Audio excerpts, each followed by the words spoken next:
আসসালামু আলাইকুম রহমতুল্লাহি ওয়া বারাকাতুহু।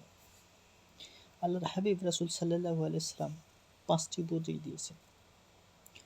হযরত মুহাম্মদ সাল্লাল্লাহু আলাইহি সাল্লাম হযরত আবু হুরায়রা রাদিয়াল্লাহু তাআলা আনহুকে বললেন, আবু হুরায়রা, এক নম্বরে খোদাভীরু হয়ে যাও, তাহলে সর্বাধিক ইবাদতকারীদের মধ্যে গণ্য হবে। নাম্বার 2, কানাআত বা যৎসামান্য জীবিকা নিয়েই তুষ্ট হয়ে যাও, তাহলে তুমি সর্বাধিক কৃতজ্ঞতাদের মধ্যে গণ্য হবে।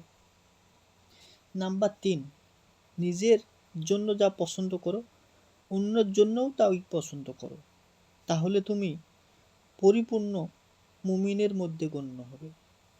নাম্বার 4, প্রতিবেশীর সাথে উত্তম ব্যবহার করবে, তাহলে পূর্ণাঙ্গ মুসলমান হতে পারবে। এবং সর্বশেষ নাম্বার 5, খুব গুরুত্বপূর্ণ, কম হাসবে, কারণ অধিক হাসার ফলে অন্তর মরে যায়। সুবহানাল্লাহ।